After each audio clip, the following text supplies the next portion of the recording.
Yo, what's up, everybody? DFS Dude's back finally to give you guys my GPP core plays. I know it's been an extended period of time since we've done this video, but I also run the website dfscheatsheet.com, and it's been pretty busy, finishing up last year and trying to get us in the right direction.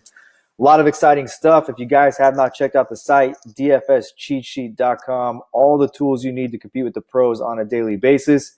And if you want to play the lineups we're playing, make sure you go there, dfscheatsheet.com, sign up for a VIP membership, and you can access the lines that we play every single night in cash games on both FanDuel and DraftKings. So let's get into my core plays for today. A couple of things to break down first, some news. Let's go through the news. The guys that are out, Moutier is out, Nicolina is out. It puts Trey Burke in like the only point guard on their team. They did call up a G League player, but I don't believe he's available on FanDuel. And it's kind of we don't need to drop spot that the point guard position tonight with so much value there already. So obviously that puts Burke in a real good spot. Draymond Green is out. He was ruled out with rest. That's a very important injury if you take a look at why, and the why is Jonas Jerebko, who's filled in for Green earlier in the season. He is also out, and Damian Jones, who also filled in for Green, is out as well. That opens up some value there. You kind of got to take some tournament stabs there with, I'd say, a drop spot play with a Jordan Bell and Alfonso McKinney. McKinney has been getting consistent run. Jordan Bell has not. We don't know what Steve Kerr will do, but I would assume that if you want a safe drop spot play, the small forward spot, you can drop in McKinney, bare minimum value, and he should get a bit of an uptick. The Pacers are a bigger front line with the ability to run Sabonis out there, the ability to run Thaddeus Young, and then Miles Turner. They're a bit bigger. So take a shot with one of those guys, and then you've got.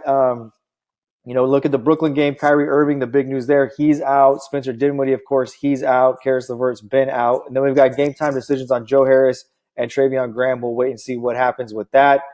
Taking a look at the Denver game, we already know Jamal Murray's out. That opens up value with Torrey Craig, Monte Morris, and those guys. And Jokic, who's in a crush spot tonight because of the fact the guy dishes the ball, facilitates the offense. An opportunity to get a lot of assists tonight is my opinion with Jokic.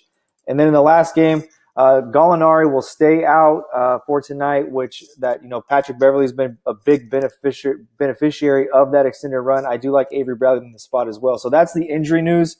There's only if you really think about above $9,000 today, there's only four guys: Kemba Walker, Stephen Curry, Kevin Durant, and Jokic. You can actually comfortably fit all of those guys in a lineup today, and because of the value that's on the board. So let's get into the core. The first spot that I'm going to stop at, I mentioned before, look, Rozier will be chalk, and so will Trey Burke. Both those guys will be chalk spots. So for tournament, we're going to spend $100 more and give you the ability to run all three of these guys together. So we'll go with Beverly at 46. We'll give us exposure to the late game. We'll go ahead and tag Beverly.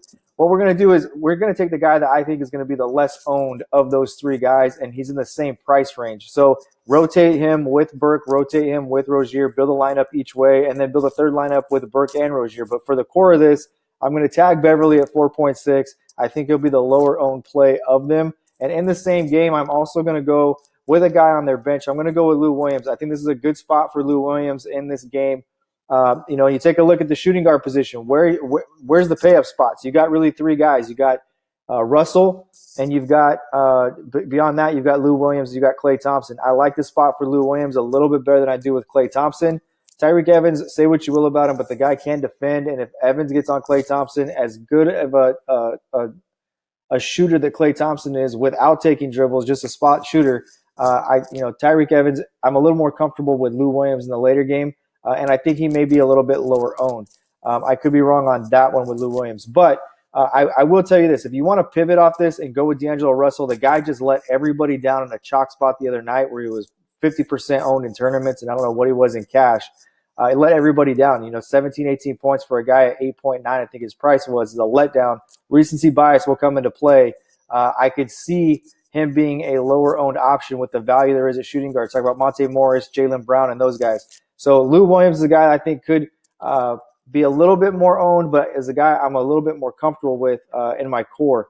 Then I'm going to go back to the Golden State game, and I'm going to load up Kevin Durant. I just think that this is a Kevin Durant-type game. There's a few of these games a year in the matchups. I feel like it's a Kevin Durant game where he can rebound, he can get assists. He's starting to really play well off DeMarcus Cousins. And then without Draymond Green, I think that gives Kevin Durant, and we've seen that in the past, Kevin Durant the ability to really handle the basketball a little bit more, to create opportunities for his teammates. The two spot shooters that they've got, Curry and Thompson, I mean, those guys can shoot the ball from anywhere, and I think Durant's in a good spot to rebound, run the floor, dish, and then, if Looney and Cousins starts, the spacing in this game is going to be ridiculous for the perimeter. So I really like Kevin Durant. A lot of space to operate. He likes to get there and post up in the elbow as well, and I think there'll be a lot of space for Durant. So that's the next piece. I'm going to go back to the late game. The third piece I'm going to add to this core is going to be Harrell. I just think, look, John Collins is going to be a good player in this league, but there's not one scary person that they can run out there that I think can compete with the tenacity and just the pure dog that Harrell is. And at $7,000, I feel like this is a really good price to get Harrell, who's playing 28.6 minutes, 16 points, 5 rebounds over his last 5 games is what he's averaged. I'm going to plug him in as a third piece of that core. And then I'm going to go to the Denver game, and I am going to plug Jokic into this core. Look, when you've got no point guard on the team tonight, and you've got Gary Harris, they've really been the guy that they've limited the minutes. Barton, they said both these guys, Barton and Harris, were going to be on a minutes restriction moving forward. Barton, they've let go a little further. Gary Harris' price at 4.8 remains great, so I think he's great for tournaments as well. But there's no true point guard here, and Jokic is the guy they're going to facilitate the offense through, and we know how skilled of a passer he is. Forget being a big man. We've seen the guy run the floor. We've seen him, play point guard in different sets throughout his career with Denver, especially the last 2 seasons. And his ability to facilitate the offense, I think, will open up a lot of opportunities for other guys. I think this will be a really nice game for Jokic. I think he's the best pay-up spot there is in the slate because of his upside. Probably the best upside player on the slate as well. So that's the core.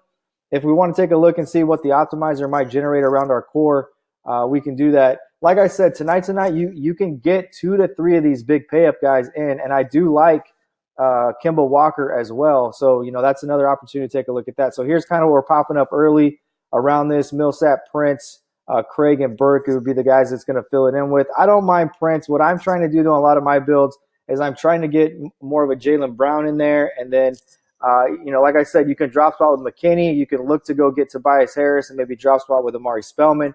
Those are all the different things that I'm doing with my lineups today.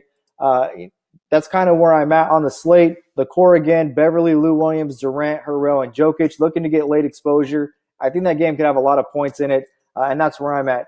As always, guys, please, if you have not done so, click the subscribe button. That way you can see all the upcoming content we'll produce for this channel. And please drop a quick like down there if you have not done so already. I really appreciate it, and I'll talk to you guys later. Peace out.